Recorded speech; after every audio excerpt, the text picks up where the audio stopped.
كابتن ماجد سامحني، عنده رقم ثاني مهم جدا اللي هو مدرب وناخب. جميل. تعرف الفرق بين المدرب والناخب ولا؟ طبعا. نجاحات مع النادي ونجاحات مع المنتخب. إدارة نادي وإدارة منتخب مختلفة 100%. وليد الركراكي ناجح في إدارة النادي المستوى، يعني خلينا نقول المتوسط، اطلع للليفل العالي مع الوداد، اطلع إلى المنتخب وينجح في المحطات الثلاث. يعني في كثير مدربين كثير أولهم إيرفي رونار اللي مع الأندية فشل ذريع، ويجي مع المنتخبات ينجح نجاح رهيب جدا. يعني الفرق بين الناخب والمدرب وليد الركراكي نجح فيه بشكل كبير. ولكن اللي الضالة متاع المدرب هذا، الخمسة منتخبات افريقية شاركت بمدرب مواطن، باش ما نكونوش يعني نبالغوا في الموضوع، ولكن النجاح ما كانش عندهم الخمسة. الخمسة منتخبات افريقية. انا نشوف وليد الركراكي مع جمال بالماضي هذو من نجاحات مهمة جدا للمنتخبات، كان المغربي او الجزائري، لانهم هذو وصلوا لنتائج سريعة في وقت قياسي.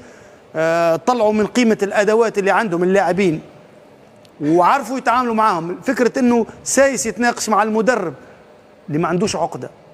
بارك الله فيك. هذه هي الإشارة هذه لاكلاس نتاع لاعب كرة دارس، مش مدرب فقط، لا عنده اليويفا برو، يعني ماخذ شهايده، مش لاعب كرة فقط لأنه لاعب كرة يدرب، لا، لاعب كرة في مستوى محترم، متأسس،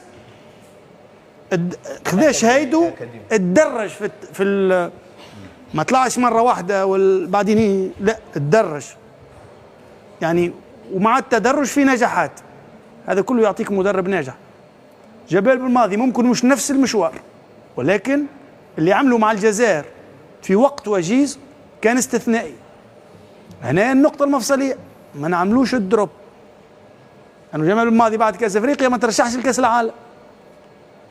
ما أنا باش ديما نسبه من صراحة عمل حاجات ممتازة جدا، في بعض الأخطاء اللي يعني تتصلح بهدوء، بالخبرة، بالتجربة.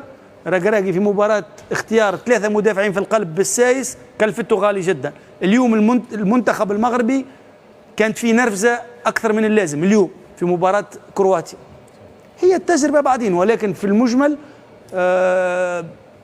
الشخص البروفايل متاع المدرب استثنائي. يعني حتى في الكرة الإفريقية بصفة عامة، لأنه اليو سي سي لاعب كرة ومتكون وعنده أكثر من فرصة، ولكن ما يقدرش، وعنده أدوات محترمة كذلك مع منتخب السنغال، ولكن ما يوصلش للنتيجة. فارق الروح.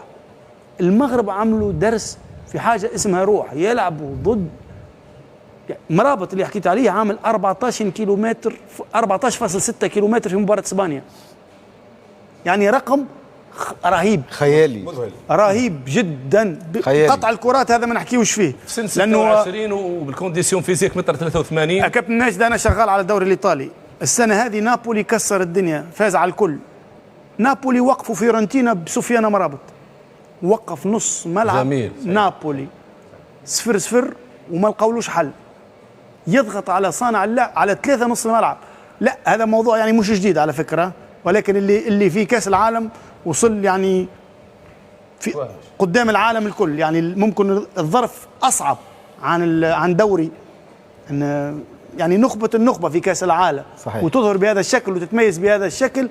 عاد قلت لك المهم بالنسبه لوليد الركراكي ان برافو عليك، ولكن ما نزيدوهاش اكثر من اللازم، لاني تنقلب لضد الشيء اللي صار مع جمال بالماضي في الجزائر. لان ولا ما عادش تقدر تناقشوا في ولا شيء، ما عادش تقدر تولي صعب التعامل اللاعبين وصعب تعامل الاداريين والعالم الكل. والتكلفه كانت غاليه جدا على الجزائر، منتخب محترم بقيمه عاليه جدا، كان ممكن يكون في كاس عالم هذه، وكان ممكن يكون عندنا منتخب يمكن ينورنا بنفس الشكل اللي كان فيه المغرب. ولذا برافو الركراكي، ولكن لازم يواصل، والمواصله والتعامل مع النجاح أصعب 1000 مرة من التعامل مع الفشل. في الفشل يصير تكاتف، ولكن في النجاح عرفتوا هذا يكلف غالي جدا جدا. طبعاً ولذا طبعاً. الطموحات اللي يتكلم عليها العالم الكل مشروعة، انه مباشرة الركراكي يحكي على كاس افريقيا والفوز بكاس افريقيا، ولكن لازم نواصل في العمل اللي يوصلك لهذه النتيجة.